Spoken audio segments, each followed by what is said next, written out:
तो कैसे हो मेरे पीसी के चाहने वालों?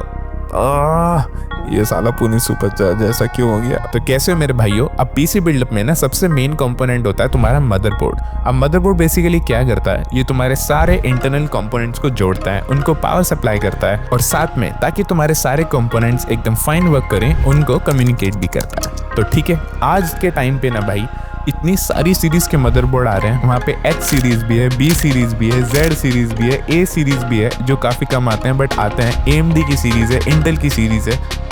भाई इनके अंदर चूज करना बहुत महाभारत का काम है। सबसे पहले मदरबोर्ड चूज करते हुए क्या क्या चीजें तुम्हें सबसे पहले अपने दिमाग में रखनी चाहिए, उसमें सबसे इंपॉर्टेंट चीज आती है फॉर्म फैक्टर, उसके बाद आता है सॉकेट टाइप, देन आता है तुम्हारा रैम स्लॉट्स, फिर आती है तुम्हारी कनेक्टिविटी पोर्ट्स एंड सबसे इंपॉर्टेंट चीज तुम्हारी स्टोरेज स्लॉट्स। स्टार्ट करते हैं हम भाई अपने फॉर्म फैक्टर से। तो फॉर्म फैक्टर बेसिकली क्या है भाई, ये 3 मदरबोर्ड के साइजेस हैं, ठीक है। सबसे पहला है भाई स्टैंडर्ड ATX, जो तुम लोग सबसे ज्यादा पीसी बिल्ड्स में देखते हो, जो इतने बड़े साइज का होता है एंड उसके अंदर सबसे ज्यादा स्लॉट्स होते हैं, रैम स्लॉट्स होते हैं, पोर्ट्स होते हैं। सेकंड आता है भाई माइक्रो ATX, जो उससे थोड़ा छोटा होता है एंड ऑफकोर्स सी बात है इसमें पोर्ट्स कम होंगे क्योंकि इसका साइज ही छोटा हो गया है। और हाँ, इसके लिए जो CPU केस होते हैं ना वो भी अलग डिजाइन होते हैं क्योंकि मदरबोर्ड छोटा है। देन आता है मिनी ITX मदरबोर्ड। अब भाई ये सबसे छोटा मदरबोर्ड होता है, इसमें काफी लिमिटेड चीजें तुम्हें मिलती हैं और जिसको बिल्कुल ही छोटा क्यूट सा और कॉम्पैक्ट साइज का पीसी बिल्ड करना होता है, तो इसको बनाने में भाई R&D का खर्चा बहुत ज्यादा आता है, जिस वजह से ये वाला मदरबोर्ड उनसे भी एक्सपेंसिव है, यानी कि महंगा है। देन आते हैं भाई तुम्हारे सॉकेट्स। अब सॉकेट्स बेसिकली क्या होता है, जिस जगह पे प्रोसेसर लगता है ना उसको सॉकेट बोलते हैं। अब ये भी 2 टाइप के होते हैं, जैसे कि LGA 1700 या फिर AM4 या AM5। तो आकाश भाई अब ये LGA 1700 क्या है? अगर तुम्हें एक इंटेल का प्रोसेसर यूज करना है तो तुम्हें हमेशा LGA वाले मदरबोर्ड ही लेने पड़ेंगे। अब जो LGA 1700 है ना वो तुम्हारे 12 जेन, 13 जेन और 14 जेन को भी सपोर्ट करता है एंड जो तुम्हारा इंटेल का 15 जेन आने वाला है उसके लिए LGA भी चेंज होगा।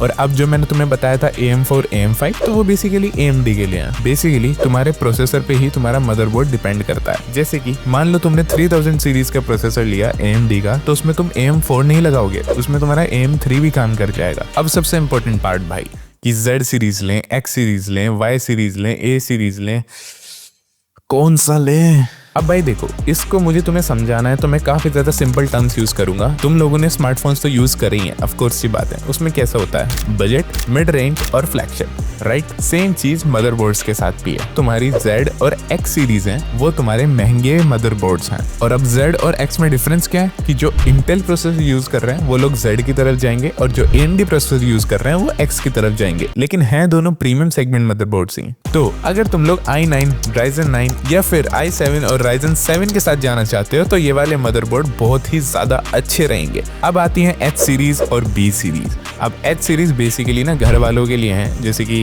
होम यूजर्स हो गए, थोड़े बहुत बिजनेस यूजेस हो गए या फिर बेसिकली कंज्यूमर्स के लिए, ठीक है। B series specially design for businesses, but ऐसा नहीं है कि तुम बिजनेस वाले मदरबोर्ड अपने घर में नहीं चला सकते, वो भी चीजें तुम लोग इजीली चला सकते हो। अगर तुम लोग i5 या Ryzen 5 ले रहे हो या फिर i7 या Ryzen 7 ले रहे हो तो उसमें भी तुम लोग B सीरीज का मदरबोर्ड यूज कर सकते हो। बट मैं पर्सनली रिकमेंड करूंगा कि भाई H और A सीरीज से थोड़ा दूर रहो क्योंकि वो थोड़े एंट्री लेवल मदरबोर्ड्स हैं।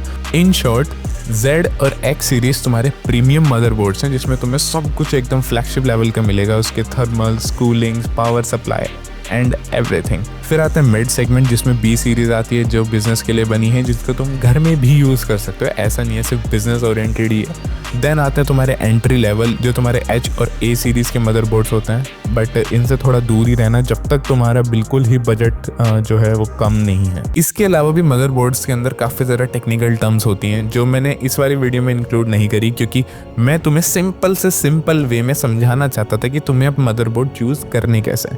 क्योंकि अगर हम लोग जाएंगे कि इनकी कोर कैसे काम करती हैं, इनके थर्मल्स कैसे काम करते हैं, तो भाई वो सारी चीज़ें ना फिर बहुत ज़्यादा टेक्निकल हो जाएंगी। अगर तुम लोग कहोगे तो मैं डेफिनेटली सी बात है उसको भी एक्सप्लेन कर दूंगा, नीचे कमेंट सेक्शन में बता देना तुम्हें वो चाहिए या फिर नहीं। बट फिलहाल मेरा टारगेट यही था कि मैं तुम्हें सिंपल से सिंपल वे में एक मदरबोर्ड कैसे चूज करना है वो बता दूं एंड आई होप मेरा गोल फुलफिल हो गया हो। बाकी I see stars that look like me. Take a guess how I live. Bet every time you be wrong, you couldn't walk a mile in these kicks. You don't even know the path where I've been. Talking about rolling coins and make ends. Took a lot of L's but never did quit. Took it on the chin and look at my strength. Place that bet, the chips are all in.